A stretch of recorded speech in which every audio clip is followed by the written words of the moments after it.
Bismillahirrahmanirrahim.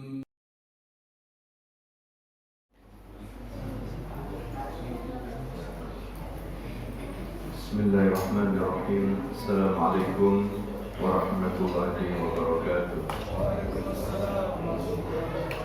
Innal hamdalillah nahmaduhu wa nasta'inuhu wa nastaghfiruh wa natubu ilayhi wa na'udzu billahi min shururi anfusina wa sayyiati a'malina. Man yahdihillahu fala mudilla lahu wa man yudlil fala hadiya lahu. Asyhadu an la ilaha illallah wahdahu la syarika lahu وأشهد أن محمدًا عبده ورسوله. يا أيها الذين آمنوا اتقوا الله حق تقاته ولا تموتن إلا وأنتم مسلمون. يا أيها الناس اتقوا ربكم الذي خلقكم من نفس واحدة وخلق منها زوجها وبث منهما رجالا كثيرا ونساء واتقوا الله الذي تساءلون به والأرحام إن الله كان عليكم رقيبا.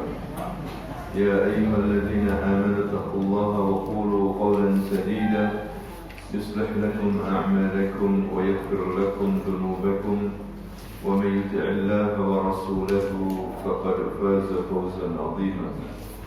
أما بعد فإن أصدق الحديث كتاب الله وخير الهدي هدي محمد صلى الله عليه وسلم وشر الأمور محدثاتها وكل محدثة بدعة وكل بدعة ضلالة وكل ضلالة في النار. إخواني وأخواتي في الله رحمكم الله، أوصيكم ونفسي بتقوى الله فقد فاز المتقون. Para jemaah yang dimuliakan Allah Subhanahu wa taala, ahlan wa sahlan wa marhaban fi majlisul ilmi. Selamat datang di majelis ilmu.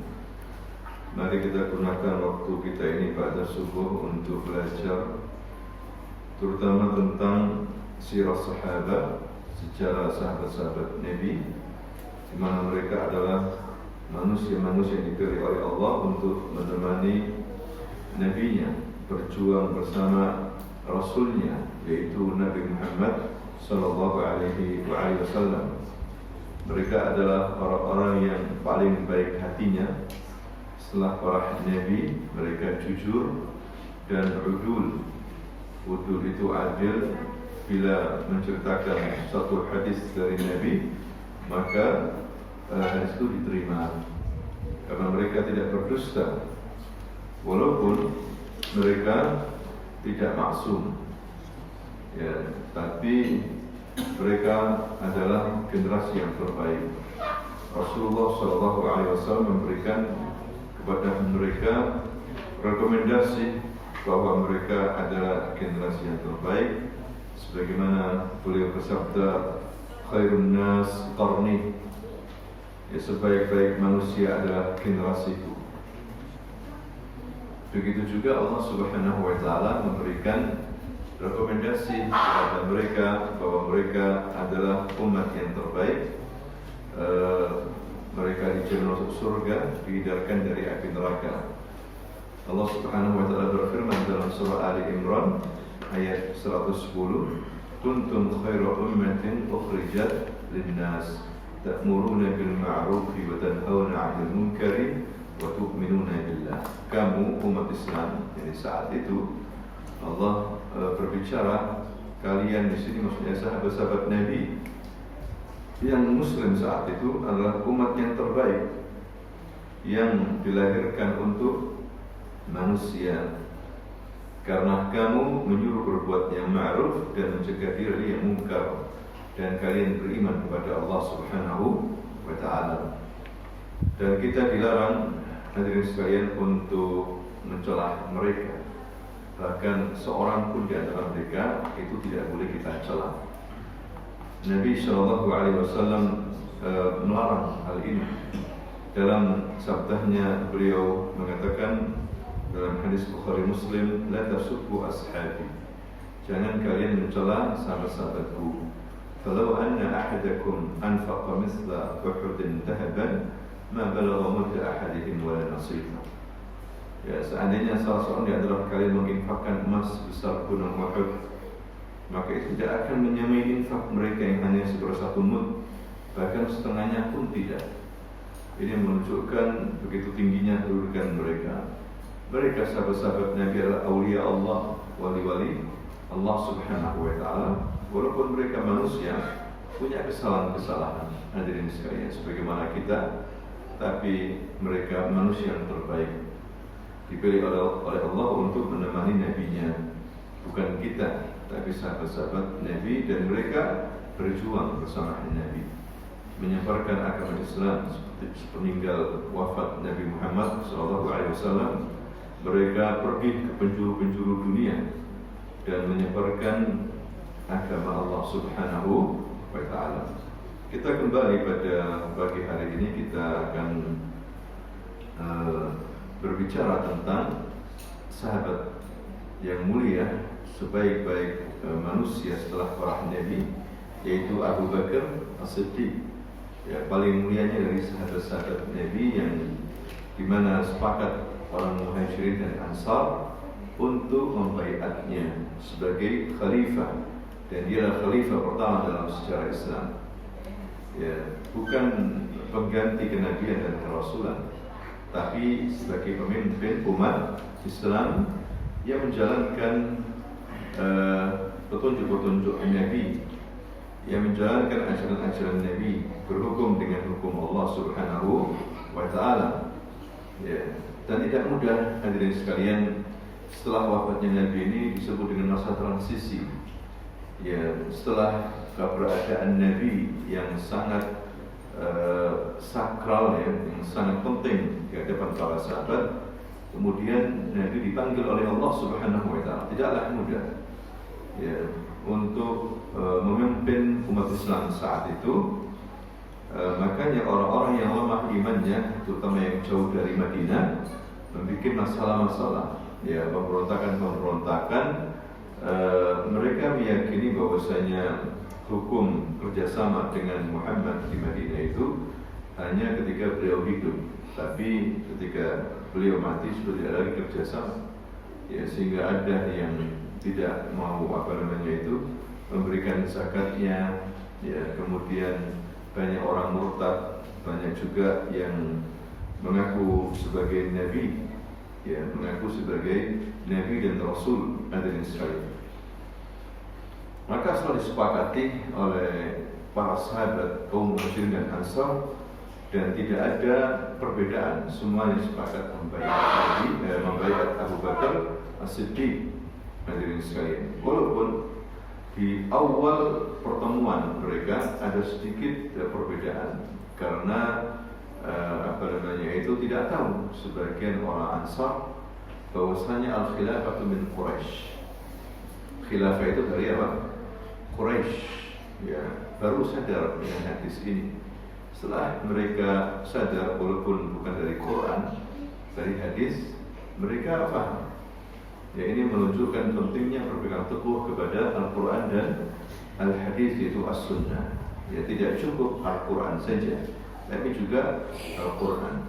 Sebagaimana tadi ayat yang dibaca oleh saudara kita, ya, imam kita, wa ma atakumur rasulu fakhuduhu wa ma nahakum anhu fantahu. Apa yang diperintahkan oleh Rasulullah, ya, maka ambillah, dan apa yang dilarang maka tinggalkanlah. Sunnah ini penting sekali.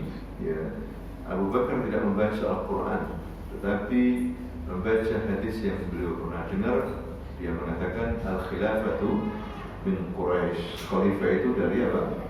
Quraisy. Ya. Sedangkan kalian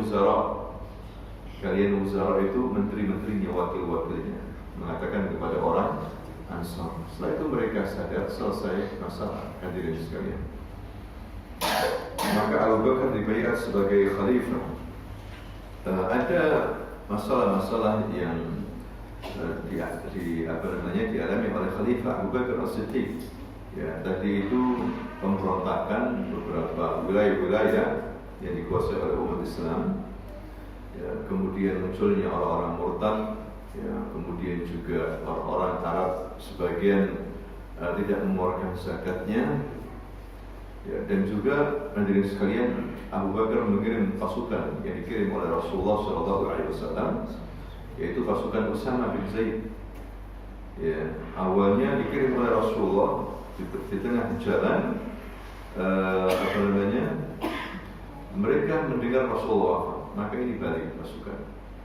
Tapi setelah selesai ya, pembaiatan itu, kemudian Abu Bakar tetap memberangkatkan pasukan Usama ke Syam. Ya, apa yang sudah diamanatkan dari Rasulullah SAW, walaupun banyak yang menentang saat itu, ya karena sisi keamanan Madinah masih belum aman. Madinah masih belum aman, banyaknya pemberontakan saat itu. Kemudian juga dimulailah oleh Abu Bakar pengiriman pasukan ke Irak dan ke Syam, hadirin sekalian. Ya, karena Abu Bakar membaca bahwasanya mereka lagi berselisih dua negara superpower saat itu, maka inilah saat yang tepat untuk membuka negeri-negeri, ya, mengirim banyak pasukan. Tapi tidak lupa Abu Bakar ini walaupun sudah berusaha, dia menasihati agar mereka tetap di jalan Allah, agar mereka tetap berpegang teguh kepada Al-Quran, ya, dan As-Sunnah. Ya, itulah yang seharusnya hadirin sekalian. Ya, kalau kita ini berusaha, ya harus bekerja dengan bagus, profesional, tapi jangan lupa minta tolong kepada Allah Subhanahu wa Ta'ala. Sebagaimana Rasulullah SAW bersabda, "Wahris ala ma yanfa'uka wasta'in billah." Berusaha sekeras mungkin, sebaik mungkin untuk mendapatkan manfaat, ya, di dunia ini, tapi jangan lupa wasta'in billah, minta tolong kepada siapa? Allah Subhanahu wa Ta'ala. Makanya Abu Bakar menulis surat kepada pasukan-pasukan yang dikirim itu, yang baru kemarin kita baca. Ya, di antaranya adalah surat beliau di sini dari Abu Bakar Khalifah Rasulullah kepada siapa saja yang menerima suratku ini, baik anda dari kalangan awam maupun kalangan yang punya kedudukan dan yang tetap pada keislamannya maupun yang telah mencabut keislamannya. Keselamatan bagi siapa saja yang mengikuti hidayah serta tidak kembali kepada kesesatan dan hawa nafsu setelah mendapatkannya. Ya. Jadi keselamatan bagi siapa yang mengikuti hidayah, ya, dan tidak kembali kepada kesesatan dan hawa nafsu setelah mendapatkannya. Ini begitu pentingnya hidayah, hadirin sekalian. Kalau orang dikasih hidayah Islam, maka peganglah dengan kuat pupuk ini, ya, dengan baik, bahkan mempelajari Islam secara mendalam agar hidayah yang diberikan oleh Allah kepada kita semakin luas, ya, tidak hanya masuk Islam, ya, tapi juga belajar sampai kita menjadi mukmin sejati. Bila perlu menjadi seorang muhsin, karena dalam agama Islam itu ada tingkatan-tingkatan. Ya, tingkatan awal dasar Islam, sudah masuk Islam, kasih Islam, alhamdulillah. Ya, cuma belum cukup, ya, karena sebagaimana Allah Subhanahu wa Ta'ala menegur orang-orang Badui yang teriak-teriak di depan rumahnya Nabi kurang sopan, ya, jangan katakan kalian amanah, tapi qulu aslamna. Ya, kalian masih Islam, belum beriman. Karena orang beriman itu betul-betul taat kepada Allah, punya etika, punya moral, ya, di hadapan Nabi, hadirin sekalian. Ya, dan mereka sejauh mungkin menjauhi dosa dan maksiat. Kalau masih mereka berdosa, berzina, kemudian mencuri, bukan beriman, tapi tidak dikafirkan. Muslim menjadi apa? Muslim, ya, masih Muslim dia. Ini menunjukkan Islam, kemudian baru setelah itu iman. Karena setiap yang beriman itu pasti Muslim, dan tidak semua Muslim itu beriman. Kemudian tingkatan yang paling tinggi ihsan, muhsin, di mana orang yang berbuat ihsan itu seperti dikatakan oleh Nabi, dia itu beribadah seperti dia melihat Allah. Ya, jika tidak melihat Allah, maka dia meyakini Allah itu melihat dia. Begitu khusyuknya dalam beribadah. Ini tingkatan ihsan. Hadirin sekalian. Makanya kalau kita mendapatkan hidayah, kita pegang terus. Ya, hidayah ini penting, terutama hidayah taufik wal ilham. Hidayah yang Allah masukkan langsung ke dalam hati manusia, dan adalah hak murni Allah Subhanahu wa taala. Hak murni siapa? Allah. Malaikat, Nabi tidak bisa memberikan hidayah sehingga orang itu masuk Islam. Hadirin sekalian, man yahdillahu fala mudilla lahu wa man yudlil fala hadiya lahu. Ya, ini jelas sekali para sahabat memahami ini, pentingnya hidayah ini. Sampai kita waktu sholat ya, sehari semalam itu minimal 17 kali kita minta hidayah. Ketika kita membaca surah Al-Fatihah, salah satu ayatnya, ihdinas siratal mustaqim, ya Allah berikanlah aku petunjuk hidayah ke jalan yang lurus. Tapi berapa banyak di antara kita kurang mendalaminya ketika membaca surah ini, biasa-biasa aja. Hadirin sekalian. Kemudian Nabi juga minta hidayah, walaupun dia seorang Nabi, dia mengajarkan kita banyak doa. Di antaranya adalah Nabi berdoa, Allahumma inni as'alukal huda. Ya Allah, aku minta kamu apa? Huda, petunjuk. Ya, Allahumma inni as'alukal huda wa tuqah wal afafa wal ghina. Yaitu Nabi. Hadirin sekalian, apalagi kita. Ya, jadi penting kita ini minta hidayah, taufik wal ilham. Hidayah secara umum ada dua macam. Ya, yang pertama adalah hidayatul irsyad wal bayan. Hidayah irsyad wal bayan. Hidayah ini bisa para nabi, ulama, ya, kiai, guru memberikan hidayah, petunjuk, ya, dengan cara berbicara, menasihati, memberikan motivasi, memerintahkan, melarang. Ya, itu nabi, tugas para nabi. Hidayatul bayan wal irsyad, menyampaikan. Tapi dalam menyampaikan itu, orang-orang itu yang nasihati, ya tidak semuanya menerima. Ada yang tidak menerima. Kan begitu ya. Nabi Muhammad SAW di Mekah 13 tahun, ada yang menerima, sedikit yang menerima itu. Ya, kurang lebih 114 orang yang hijrah itu ke Madinah itu sedikit. Ya, 13 tahun itu dapat orang segitu. Sisanya mayoritas masih musyrik. Ini menunjukkan bahwa ini hidayah hanya menyampaikan, memberikan petunjuk. Tapi ada yang menerima dan ada yang menolak. Ya. Yang kedua adalah hidayah itu irsyad wal bayan. Hidayah taufik wal ilham. Yang kedua itu hidayah taufik wal ilham. Diberikan taufik oleh Allah, kasih hidayah Islam, menerima. Nah, kita alhamdulillah hadirin sekalian dapat hidayah ini. Hidayah sunnah, bahkan lebih luas, hidayah sunnah, sehingga kita bisa beribadah sesuai dengan sunnah Nabi. Ini kita syukuri, karena berapa banyak di luar sana orang masih belum dapat hidayah ini. Mungkin bisa ratusan ribu, jutaan, miliaran masih belum memeluk agama Islam. Padahal nanti di akhirat itu yang nggak masuk Islam celaka.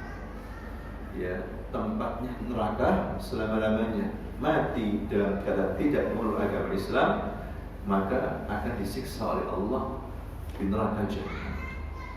Ya, maka kita bersyukur ini. Ya, pegang ini agama Islam. Wala tamutunna illa wa antum muslimun. Ya, jangan sampai kamu mati kecuali sebagai seorang Muslim. Karena ini yang diterima oleh Allah Subhanahu wa taala, agama yang sempurna. Hadirin sekalian. Makanya Abu Bakar mengatakan seperti itu. Keselamatan bagi siapa saja yang mengikuti hidayah dan tidak kembali kepada jahiliyah, sesat dan hawa nafsu seperti itu. Sungguh aku memuji Allah untuk kalian. Tidak ada ilah yang patut disembah selain Dia, dan aku bersaksi bahwa tidak ada ilah yang berada diibadahi melainkan Allah yang Maha Esa. Tidak ada sekutunya, tidak ada sekutu baginya. Aku juga bersaksi bahwa Muhammad adalah hamba dan Rasulnya. kita mengakui kebenaran yang dibawa oleh beliau dan kami mengkafirkan serta memerangi siapa saja yang enggan menerimanya. Ya, jadi ini suatu keyakinan yang kuat, hazm. Ya, Abu Bakar ini kalau bahasa kita right man, right place. Ya, dibutuhkan umat di saat umat bingung. Ya, jadi tegas di sini. Ya, kita mengakui kebenaran yang dibawa oleh Nabi Muhammad.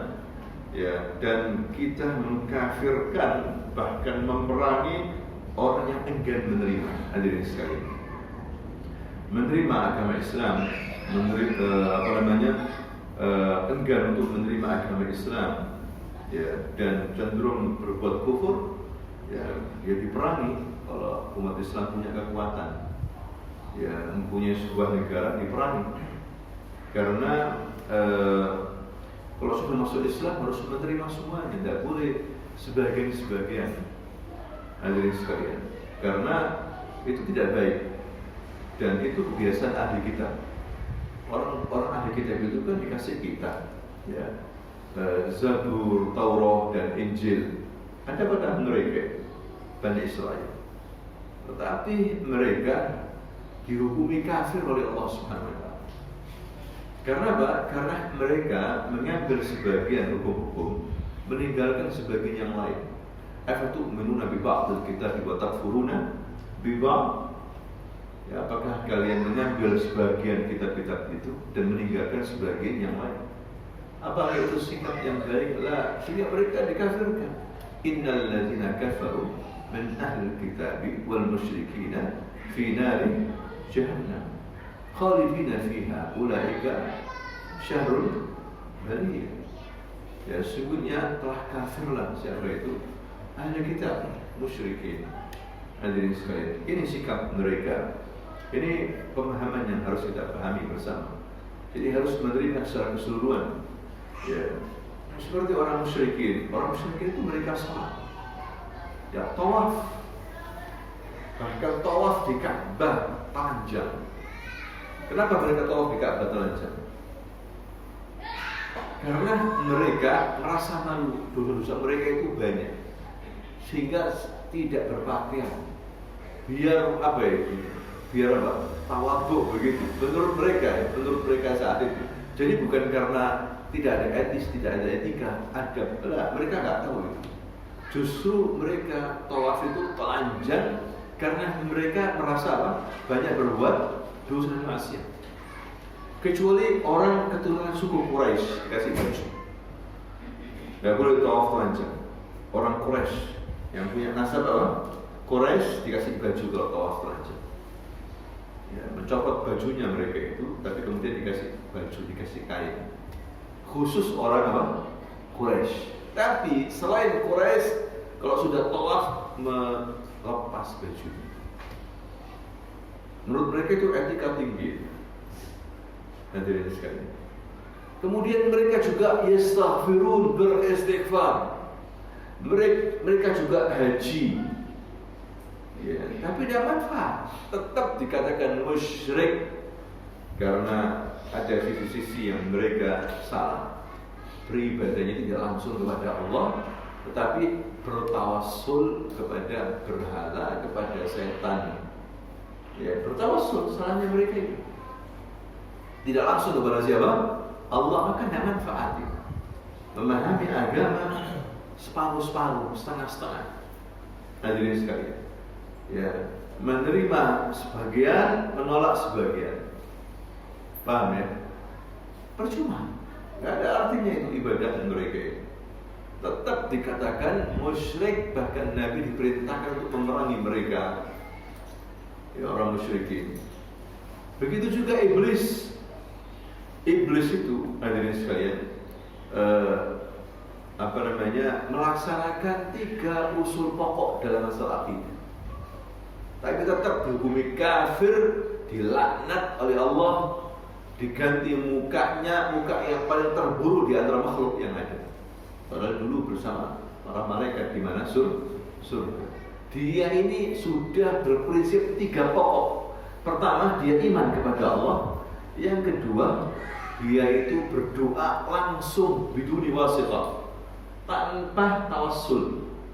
langsung berdoa kepada Allah, dan dia beriman kepada yaumul qiyamah. Hari apa? Kiamat.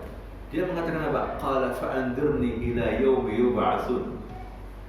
Fa'andirni ila yaumi yub'atsun. Ya Rabb, berikan aku waktu, ya, hidupkan aku sampai hari kiamat. Ini menunjukkan dia iman kepada siapa? Allah Maha. Kedua, dia langsung minta kepada Allah. Tidak sebagian orang manusia sekarang hari ini, kalau mereka minta kepada Allah melalui kuburan, ya tokoh wali, ya wali fulani, ya syekh fulani, Abdul Qadir Jilani, tolong ya sampaikan hajat saya. Ya Rasulullah, tolong sampaikan matalib saya, keinginan saya. Bertawassul kepada para nabi, para aulia. Hadirin sekalian. Tapi iblis gak pakai tawassul, langsung kepada siapa? Allah. Kemudian yang ketiga, min usul al-aqidah al-iman biyaumil akhir. Dia beriman kepada hari apa? Akhir. Buktinya dia mengatakan begitu. Ya Allah, berikan aku tangguh umur panjang sampai hari apa? Kiamat. Hadirin sekalian. Tapi apakah manfaat itu? Tidak manfaat. Karena dia dengan jelas-jelas menantang Allah, disuruh sujud beradab, tidak mau sujud itu menghormati di sini. Ya, menantang langsung di hadapan Allah. Ini kekafiran, hadirin sekalian. Jadi bahaya memahami agama separuh-separuh itu bahaya. Mengambil agama Islam ajaran separuh, meninggalkan sebagian bahaya. Apalagi dalam bentuk pengingkaran, al-i'rab, dan juga berpaling. Ya, tidak boleh. Ya, kalau dia berbuat salah, berzina, mengakui zina itu dosa besar, tidak sampai kafir dia, dikatakan berdosa. Tapi kalau dia mengingkari bahwa zina itu tidak boleh, ya memang tidak boleh, dia katakan boleh, maka itu bisa kufur. Ya, sholat itu wajib, dia katakan tidak wajib. Jilbab itu wajib, dikatakan tidak wajib. Ya, ini bisa kufur kalau dia sadar. Beda dengan dia nggak pakai jilbab, tapi dia sadar bahwa jilbab itu wajib. Cuma ya saya masih muda, rambut saya indah. Nanti aja kalau sudah tua, rambut saya putih baru pakai apa? Jilbab. Ada orang gitu. Seorang wanita dikatakan, kenapa kamu nggak pakai jilbab? Iya, saya ini kan masih indah, rambut saya panjang, saya masih muda. Nantilah insya Allah pakai apa? Jilbab. Dia dosa dia, tapi dia tidak dikafirkan karena masih mengakui bahwa jilbab itu wajib. Hadirin sekalian. Kemudian Abu Bakar mengatakan amma ba'du, ini sunnahnya kalau berbicara salam muji Allah berselawat kepada Nabi, mengucapkan amma ba'du, ini sunnah, hadirin sekalian. Atau menulis surat, ya harus ada amma ba'du, sunnah. Ya, maka kalau kita mengerjakan ini akan bermanfaat. Abu Bakar kemudian mengatakan Allah mengutus Nabi Muhammad dari sisinya kepada makhluk-makhluknya dengan sebenarnya sebagai pembawa kabar gembira dan pemberi peringatan, sebagai penyuruh kepada agama Allah dengan izinnya, dan sebagai cahaya yang menerangi, agar dia Muhammad memberi peringatan kepada orang-orang yang hidup hatinya, dan agar pasti ketetapan azab terhadap orang-orang kafir. Ya.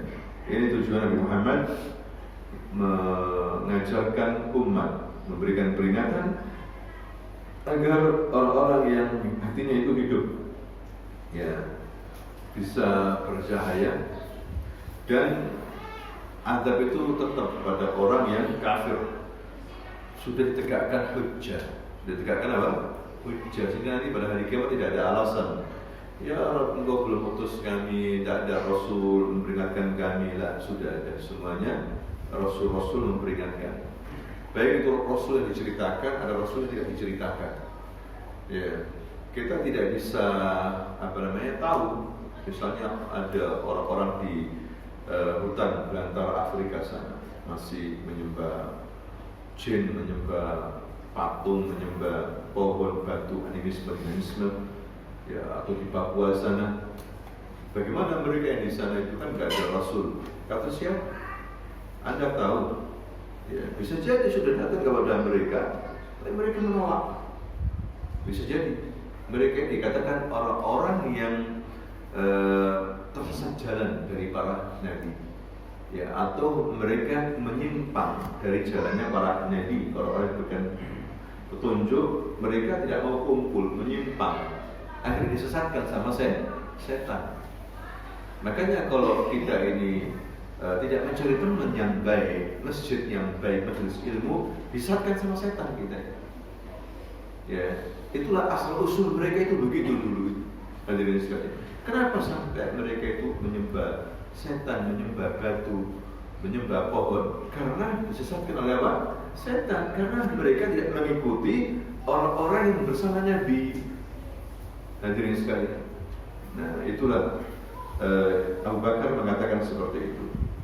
Sungguh Allah berikan petunjuk dengan kebenaran bagi siapa yang menerimanya, dan Rasulullah menindak orang yang berpaling darinya sampai mereka kembali kepada agama Islam dengan sukarela ataupun terpaksa. Kemudian Allah mewafatkan Rasulnya setelah selesai melaksanakan perintahnya, menunjukkan Nabi harus wafat. Ya. Tapi selesai risalah baru diwafatkan. Makanya Nabi lolos dari kematian-kematian, pembunuhan-pembunuhan berencana. Ya, karena risalahnya belum apa? Selesai. Seperti orang Quraisy mau membunuh Nabi juga gagal. Ya. Begitu juga orang Yahudi dari Bani Nadir mau mengeksekusi Nabi waktu Nabi masuk di perkampungan mereka. Mereka sudah menyiapkan batu besar, ya, untuk ditimpukan kepala Nabi, gagal juga. Hadirin sekalian, diberitahu oleh malaikat apa? Jibril. Karena memang risalahnya belum selesai. Setelah risalah selesai, tidak usah dibunuh, mati sendiri. Dicabut oleh Allah Subhanahu wa Ta'ala. Hadirin sekalian. Ya. Nah, itu penting sekali di sini. Ya. Jadi Allah menolak untuk Rasul dibunuh. Ya. Nanti Allah yang menentukan kapan dia mati, karena risalahnya belum selesai saat itu. Allah menerangkan ketentuannya itu kepada beliau dan kaum muslim dan Al-Quran. Wa menurunkan kepada beliau, Allah berfirman, innaka mayyitun wa innahum mayyitun. Ya Muhammad, kamu mati dan mereka juga akan mati. Makanya jangan melampaui batas terhadap orang yang mau mati. Calon apa? Mati. Jangan melampaui batas. Manusia akan mati, siapapun. Kiai, wali mati. Nabi aja mati kok. Yang hidup itu hanya siapa? Allah. Maka kita harus mintaannya kepada Allah. Allah juga berfirman, "Wa ma sya'alna li basharin min qablikal khuld, afa in mitta fahumul khalidun." Diingatkan oleh Allah, dan kami tidak menjadikan hidup abadi bagi seorang manusia sebelum engkau ya Muhammad. Maka jika engkau wafat, apakah mereka akan kekal juga? Tidak. Musuh-musuhmu itu kalau kamu mati, akan mati nanti. Semuanya akan mati. Ya, Allah ingin menunjukkan bahwa yang maha hidup itu hanya siapa? Allah, Tuhan yang menciptakan kita.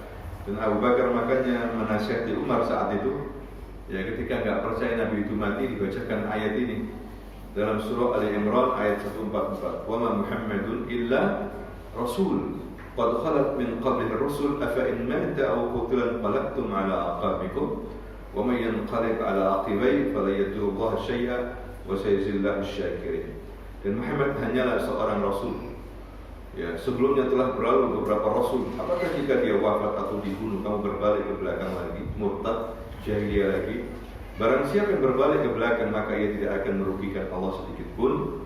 Ya, Allah akan memberikan balasan kepada orang yang bersyukur. Maka kata Abu Bakar dalam suratnya ini, maka siapa saja yang menyembah Muhammad, sungguh dia telah wafat. Muhammad ini wafat. Sedangkan siapa yang menyembah Allah, sungguh dia ini maha hidup dan tidak akan mati. Tidak lupa dan tidak tidur, selalu menjaga urusannya dan pasti menuntut balas kepada musuhnya. Aku berwasiat kepada kalian, ya, kepada para pasukan pimpinan ini, agar bertakwa kepada Allah. Lihat wasiatnya. Ini subhanallah. Abu Bakar ini, hadirin sekalian, kalau khutbah pendek nanti padat. Ini surat. Sebelumnya juga dia berkhutbah ketika baru saja dilantik khutbah di masjid. Luar biasa khutbahnya. Nanti kita akan bahas kalau ada waktu, dan kita bisa ambil hikmah khutbahnya Abu Bakar. Lihat di sini dia mengatakan, anak aku berwasiat agar kalian bertakwa kepada Allah. Ya, jadi takwa solusi semua masalah. Jangan lupa kalau kita disuruh memberikan wasiat, pertama wasiatkan agar mereka apa? Bertakwa. Karena inilah wasiat Allah kepada orang-orang sebelum Nabi Muhammad kepada umatnya. Ya, walaqad wassayna alladziina utul kitaba min qablikum wa iyyakum an taqullah. Kami telah wasiatkan kepada orang-orang sebelum kalian dari ahli kitab, ya, dan kalian, kamu juga Muhammad dan umatmu, agar bertakwa kepada siapa? Allah. Tentunya takwa ini solusi. Hadirin sekalian, hari ini ada banyak masalah kita. Orang-orang sedih, orang-orang punya musibah, ya, pokoknya masalah-masalah. Ya, dari sisi ini karena kita kurang bertakwa. Makanya disuruh bertakwa. Tingkatkan takwa kita ini. Wa may yattaqillaha yaj'al lahu makhrajan wa yarzuqhu min haitsu la yahtasib. Yang bertakwa kepada Allah akan dikasih jalan keluar makhraj kalau dia punya kesulitan, dan dikasih rezeki dari arah yang dia tidak sangka-sangka. Wa may yattaqillaha yaj'al lahu min amrihi yusra. Barang siapa yang bertakwa akan diberikan segala urusannya itu mudah. Takwa mengatasi masalah tanpa masalah, bukan pegadian. Ya, justru takwa itu, suruh bertakwa, maksudnya ya, tambahi dalam kurung takwa itu. Ya, mengatasi masalah tanpa masalah. Makanya orang Arab bilang ini ayat dinamakan ayat alf dinar. 1000 dinar maksudnya. Karena tidak hanya dimudahkan di dunia, tapi dimudahkan masalah akhirat. Semua kita punya masalah, hadirin sekalian. Setiap rumah tangga pasti ada masalah. Memang ini dunia darul bala. Dunia ini alam banyak masalah, alam musibah. Wal akhirah darul jaza. Akhirat itu apa? Tempat balasan-balasan. Kita akan diuji. Orang kafir aja diuji, apalagi orang beriman diuji. Jangan sombong melihat orang diuji. Kita akan diuji. Ya, kita akan diuji, hadirin sekalian. Jadi solusinya apa? Bertakwa. Cuma masalahnya itu takwa. Apakah takwa hanya cukup diucapkan lah kita orang bertakwa, alhamdulillah kita bertakwa lah? Tidak butuh hanya ucapan takwa itu. Sebagaimana dikatakan oleh seorang sahabat namanya Talaq bin Habib. Siapa? Talaq bin Habib radhiyallahu anhu. Ketika ditanya masalah takwa, dia menjelaskan begini: at-taqwa huwa an ta'mal bi ta'atillah ala nurin min Allah wa tarju thawabahu. Takwa itu adalah engkau melakukan ketaatan kepada Allah di atas syariat Allah, di atas petunjuk. Beramal soleh dengan petunjuk dari siapa? Allah, dan kamu berharap akan pahalanya. Wa an tatruk maksiat Allah ala nurin min Allah wa takhafu iqabahu. Dan meninggalkan maksiat dan dosa itu pun di atas petunjuk dari Allah, dan kamu takut siksanya. Hada huwa taqwa. Hadirin sekalian, takwa ini para sahabat karena mereka bertakwa bisa menaklukkan Romawi Persia, bisa mengusir Yahudi. Dalam sejarah yang bisa mengusir Yahudi sampai habis ya para sahabat. Umat Islam sekarang mampu ada sekali. Kuat mereka, digebuk kita ini macam-macam. Ya kan? Yang bisa mengusir Yahudi itu siapa? Sahabat bersama Nabi. Bertakwa. Ya, dalam hitungan tahun, puluhan tahun saja. Ya. Jatuh itu Persia Romawi.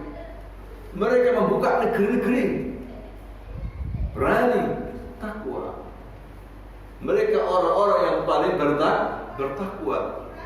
Mereka dulu siapa? Orang Badui. Enggak dilihat sama orang Persia. Apa Arab ini? air aja nggak ada, dijajah males. Bangsa Arab nggak ada air mau jajah apa? Hadirin sekali. Kalau Indonesia betah penjajah. Indonesia apa aja ada. Ya di bawah kaya raya, di atasnya juga bagus. Ya sampai ratusan tahun dijajah kita. Di Arab mau jajah apa? Waktu itu hadirin sekalian. Kalau sekarang karena ditemukan minyak, ya banyak orang hutan. Seperti itu. Nah, karena takwa mereka menjadi orang-orang besar, pemimpin dunia. Takwa. Ya, ini pesan. Makanya Abu Bakar, aku wasiatkan kalian untuk bertakwa. Ambillah bagian dan hak kalian dari apa-apa yang dibawa oleh Nabi kalian, dan hiduplah kalian dengan pedoman petunjuk beliau. Berpegang teguhlah dalam agama Allah, karena siapa saja yang tidak diberi petunjuk olehnya adalah orang yang sesat. Dan siapa saja yang tidak ditolong olehnya adalah orang yang terhina. Adapun siapa saja yang diberi petunjuk oleh selainnya, dialah yang sesat. Allah berfirman, "Wa tara asy-syamsa idza tala'at tazawalu an kahfihim dzatal yamini wa idza gharabat taqriduhum dzatal shimali wa hum fi fajwatin min dzalika min ayatillah may yahdillahu fa huwal muhtad wa may yudlil falan tajid lahu waliyyan mursyida." Surah Al-Kahf. Ya. Ini menceritakan tentang bagaimana Ashabul Kahf masuk gua, ditidurkan sama Allah ratusan tahun. Ya, gua masuk yang paling dalam. Ada cahaya matahari masuk. Ya, tapi tidak langsung. Ya, kemudian sama Allah Subhanahu wa taala dibuat pindah ke kiri ke kanan supaya enggak kaku badannya. Yani sama Allah SWT dipelihara ini badan. Tidur hadirin sekali, digoyangkan di kiri ke kanan.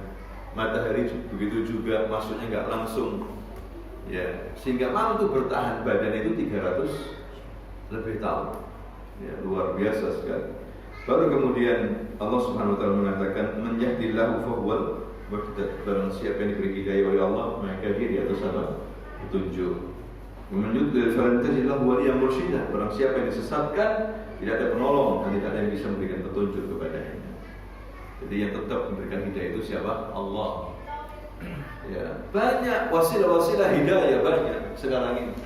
Ada majelis taklim, ada internet, ada guru, ada masjid banyak.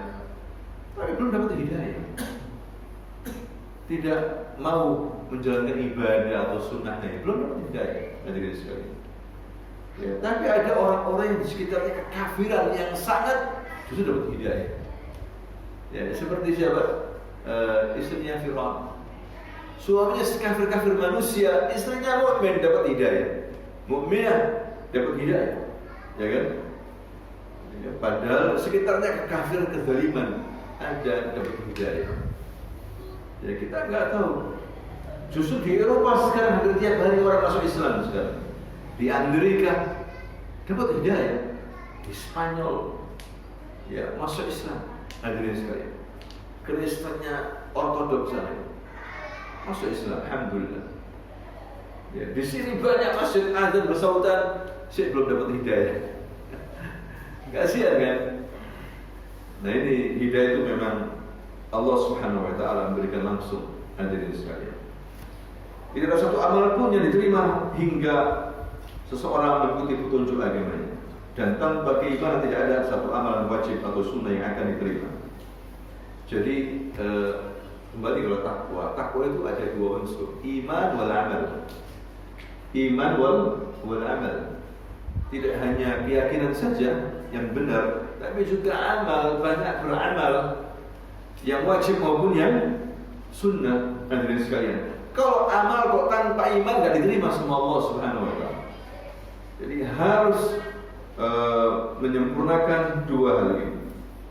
Aku menerima kabar tentang murtadnya beberapa golongan di antara kalian dari Islam. Setelah dia mengaku dan mengamalkan ajaran-ajaran, karena mereka telah salah dalam memahami ketentuan Allah, bodoh terhadap perintahnya dan lebih memenuhi bisikan setan. Ya. Ini Nabi mengatakan, Abu Bakar mengatakan seperti itu, mendengar orang murtad kemudian membacakan firman Allah dalam surah Al-Kahf ayat 50 itu. ya tentang bahayanya setan. Wa yaquluna lil malaikati isjudu li Adam fasajadu illa iblis kana minal jinn fa fasaqa an amri rabbih afatattakhidunahu wa dhurriyyatahu awliya'a min duni wa hum lakum adu bi'sal zalimina badala. Ya. Kemudian dia membaca juga firman Allah surah Fatir ayat 5. Ya ayyuhan nasu inna wa'dallahi haqq fala taghurrannakumul hayatud dunya wala yaghurrannakum billahi ghurur. Wahai manusia, sungguh janji Allah itu benar, maka janganlah kehidupan dunia memperdayakan, dan janganlah setan yang pandai menipu memperdayakan kamu tentang Allah Subhanahu wa taala. Jangan tergiur dengan gerakannya setan, jangan terperdaya dengan gerakan orang-orang kafir. Setan dari kalangan manusia. Kalau setan ada berapa macam? 2 macam. Setan minal jin wa setan minal ins. Kan begitu ya?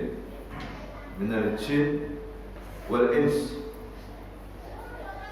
Aku telah mengirim tentara dan kaum muhajirin dari kaum muhajirin Ansar serta orang yang mengikuti mereka dengan baik kepada Anda.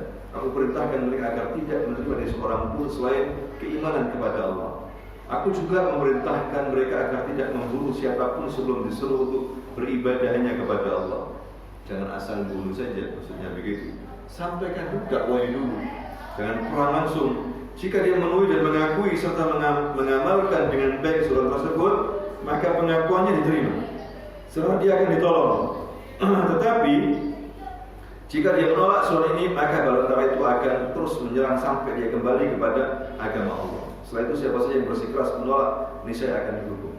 Aku juga memerintahkan mereka agar membakar dengan api dan membunuh orang seperti itu sampai habis, serta menawan para wanita dan anak kecil, sebab pasukan ini tidak menerima dari seorang pun kecuali Islam. Siapa saja yang mengikutinya maka itu baik baginya, namun siapa saja yang menolaknya maka pilihannya itu tidak akan membuat Allah lama sedikit pun. Allah merintahkan kepada utusanku untuk membacakan surat yang dibawanya di setiap tempat pada setiap perkumpulan kalian. Perhatikanlah oleh kalian agar tidaknya penyuruh azan salat. Jika ada yang memandangkan azan, maka tahanlah diri kalian, jangan perangi. Sedangkan jika mereka tidak memandangkan azan, maka mintalah mereka untuk kewajiban mereka memeluk agama Islam, didakwai untuk masuk Islam. Adapun jika mereka enggan menjawab ajakan dalam surat tersebut, maka segeralah serang mereka. Tapi jika mereka memenuhinya, maka perlakukan mereka dengan semestinya. Ini suratnya siapa? Abu Bakar kepada siapa? Pasukan. Hadirin sekalian. Jadi pada khilafah Abu Bakar ini ada banyak pelajaran. Yang pertama, hadirin sekalian, kuatnya para sahabat berpegang teguh kepada syariat Nabi, dan mereka bermusyawarah. Wa amruhum syura bainahum. Ketika menentukan pemimpin, ketika pemimpin sudah dibaiat, sudah ditentukan, tidak ada lagi perselisihan. Seperti Sa'ad bin Ubadah, pemimpin Ansar, yang sempat mau dibaiat oleh orang Ansar. Orang Ansar ini tuan tanah kan gitu, muhajirin pendatang, sampai dia mundur. Selesai mundur dan ikut baiat. Awalnya dia tidak tahu, ya, dipikir Ansar boleh jadi khalifah, padahal dalam hadis apa? Quraisy jadi khalifah, kan begitu. Dengan mundurnya dia ini membaiat Abu Bakar, satu selesai. Di luar tidak ada lagi bicaraan dan misalnya orang kita ya di rapat ikut, tapi setelah bubar, iya kita nggak diterima pendapat kita. Ngomel, kan gitu ya. Fitnah, membuat fitnah di belakang. Kita memimpin, nggak dikasih apa-apa gitu ya, bagian apa-apa. Kita ini tuan rumah, kita sudah usul, nggak diterima usul kita. Lah para sahabat nggak ada itu, diri dengki dan itu hebatnya para sahabat. Ya, kemudian juga bisa kita ambil pelajaran dari sini adalah Nabi tetap Abu Bakar tetap menjalankan perintah Rasulullah, menjalankan pasukan bersama. Ya, pasukan apa? Bersama. Ya, luar biasa ini Abu Bakar As-Siddiq, banyak pelajaran hadirin sekalian. Kemudian mereka bersatu di atas satu pimpinan dan tidak mau bercerai-berai. Yang paling mungkin bisa bercerai-berai Ansar. kalau mau mereka bercerai-berai, Ansor pertama. Kenapa? Karena di tempat mereka dikasih pimpinan. Paham ya? Tapi mereka ini orang-orang yang baik, memang hatinya baik. Ya. Dan ini masa transisi tidak mudah. Bisa stabil kayak gitu, tidak mudah hadirin sekalian. Dan Abu Bakar hanya butuh 2 tahun, 3 bulan, lebih 3 bulan untuk menyelesaikan semuanya itu. Plus dia punya jasa mengumpulkan Al-Quran. Bayangkan kalau Al-Quran tidak dikumpulkan waktu itu dalam satu mushaf. Ya. Kacau banget hadirin sekalian. Al-Quran ini kalau dikumpulkan mudah untuk menghafal. Anda Masya Allah beli mushaf ini, mudah kan menghafal. Coba misalnya juz pertama ada di sana, juz susah nanti menghafal. Dengan terkumpulnya Quran 30 juz dalam mushaf, mudah kan untuk menghafal, mempelajari. Jasa Abu Bakar. Jasa siapa? Abu Bakar. Hadirin sekalian, menyatukan umat yang terbelah hanya butuh waktu berapa? 2 tahun. Semuanya selesai. Pemberontakan selesai 1,5 tahun selesai. Kita lihat pemberontakan di Papua bertahun-tahun. Ganti presiden berapa kali? Ditembaki pasukan kita tidak bisa apa-apa. Hadirin sekalian. Ya. Lemah kita karena kurang bertakwa. Kurang apa? Bertakwa. Coba tiru para sahabat-sahabat ini. Khulafa ini kita kan habis-habis membahas ini hadirin sekalian. Ya, kisah mereka terlalu panjang untuk ditulis. Pas para ulama memberikan ringkasan saja. Tidak bisa, berjilid-jilid tidak bisa. Luar biasa mereka ini. Abu Bakar aja mungkin kita berjilid-jilid kan. Belum sampai Umar, apalagi Umar ini. Waduh, ya sepak terjangnya membuka kota-kota begitu banyak pada zaman Umar bin Khattab. Ya, futuhat istilahnya bahasa sirah. Membuka kota-kota, bukan menjajah. Membuka apa? Kota-kota. Nah itu yang terjadi hadirin sekalian. Ini pelajaran dari siapa? Khilafah Abu Bakar mengajarkan kita seperti itu. Dan dia orang zuhud, ya, pemimpin yang sederhana, yang menyuruh agar menjaga sholat, ya, mengikuti ajaran Islam ini, tegas terhadap orang-orang yang menyimpang dari agama ini. Dan para sahabat banyak yang terbunuh. Itu menunjukkan semangat mereka tetap berjihad dari perang satu ke perang yang lainnya. Di samping perang mereka juga berdakwah. Ya seperti itu. Ya sampai di sini barangkali ada pertanyaan, diskusi bisa kita kita tambah nanti karena sudah siang. Ya ada yang bertanya, silakan.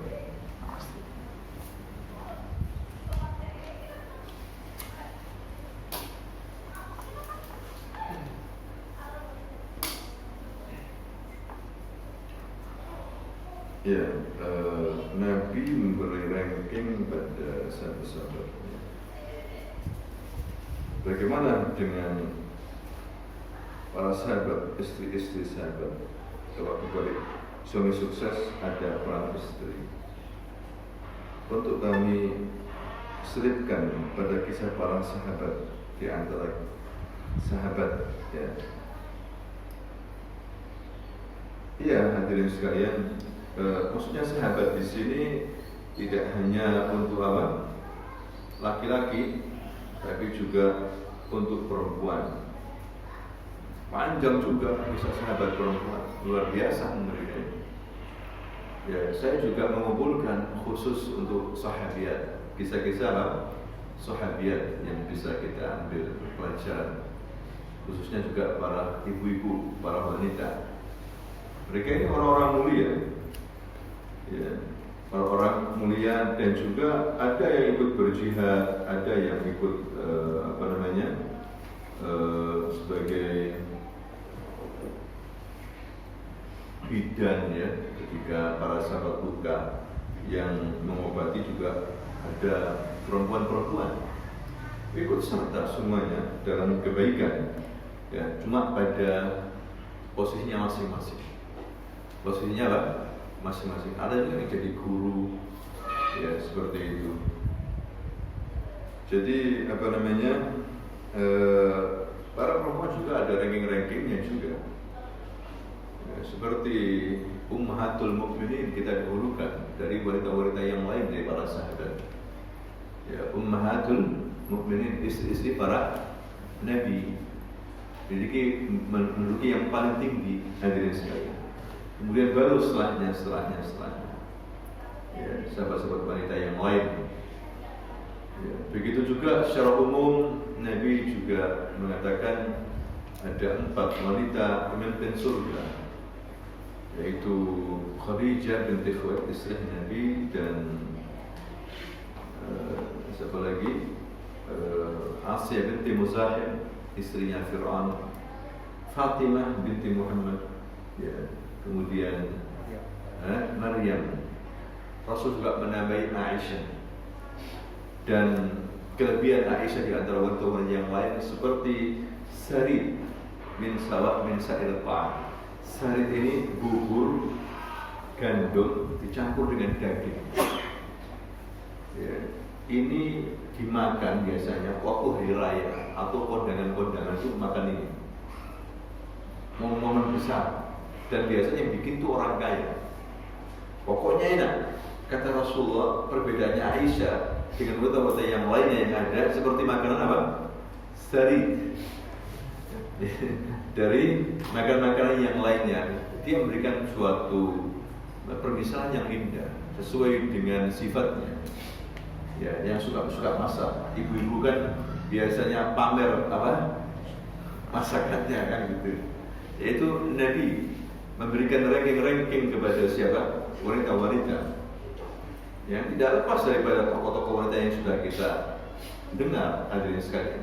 Kalau nggak Khadijah, ya Fatimah, ya Aisyah, ya Ummu Salamah, ya mereka lah sahabat-sahabat yang utama dibandingkan yang lain. Ya, Nabi melihat dari sisi ilmunya tentunya.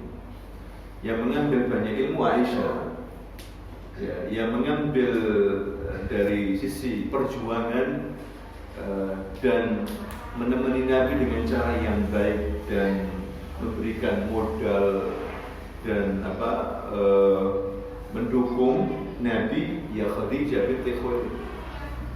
Seperti itu, Khadijah binti Khuwailid. Jadi memang hadirin sekalian, ibu-ibu, Nabi berikan ranking kepada para sahabatnya. Tidak hanya sahabat-sahabat laki-laki, tapi juga sahabat apa? Perempuan. Nanti insya Allah kita selipkan sahabat-sahabat perempuan. Jangan khawatir, kita masih satu sahabat ya, Abu Bakar, nggak selesai.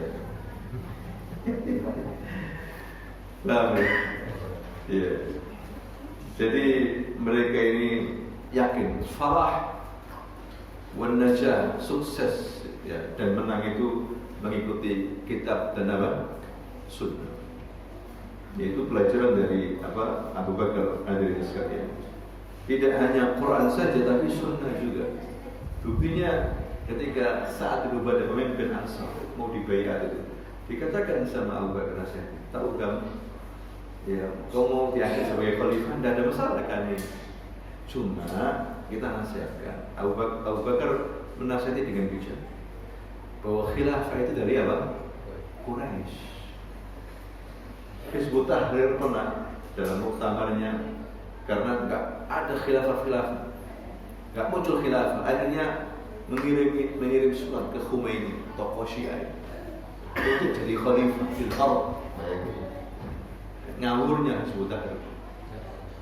Pernah mengirim surat ke Saddam Hussein, ya, untuk jadi apa? Khalifah. Nah, waktu itu dipegang kuat pasukannya kan saat itu. Irak di mana sudah mereka kuat dalam berperang juga. Ya, makanya mengirim suatu pemimpin jika dilihat akidahnya, pokoknya harus apa? Khilafah. Tidak bisa begitu dengan cara begitu. Hadirin sekalian, ngawur itu. Pernah dikirimi surat untuk jadi apa? Khalifah. Ditolak sama Khomeini, wong dia bikin syiar. Ya, jadi khilafah itu anugerah ya, dari Allah kalau masyarakat itu bertauhid dan mengikuti Quran dan apa? Sunnah. Sekarang belum, tak bisa hadirin sekali. Nanti di akhir zaman ada khalifah, khalifah siapa? Imam Mahdi yang perlu dibaiat dari ujung timur dan barat, harus baiat sama. Kalau sekarang ini bukan khalifah, pemimpin. Setiap daerah, setiap negara punya masing-masing. Kita taat, namanya ulul amri. Kalau dia baik kita taat. Kalau maksiat tak usah kita apa? Taat, itu saja. Tidak usah tiap hari harus khilafah. Solusinya harus khilafah. Ya. Sampai sakit harus khilafah. Terus terlalu emosi, dipaksakan umat untuk khilafah. Hak boleh bertentangan dengan pemimpin, makanya mereka dakwanya gagal. Ya, bukan begitu cara dakwanya. Walaupun penting khilafah itu penting, begitu pentingnya khilafah sampai mereka berunding begitu. Tapi setelah umat Islam bersatu, wong sekarang tidak bisa.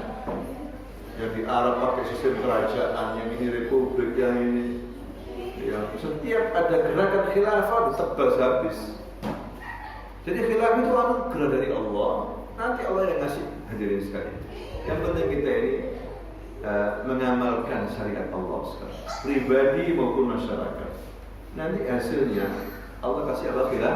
Khilafah. Insya Allah. Seperti itu. Paham ya? Ya. Ada lagi yang bertanya? Baik. Subhanallah wa bihamdika asyhadu an la ilaha illa anta astaghfiruka wa atubu ilaik. Assalamualaikum warahmatullahi wabarakatuh.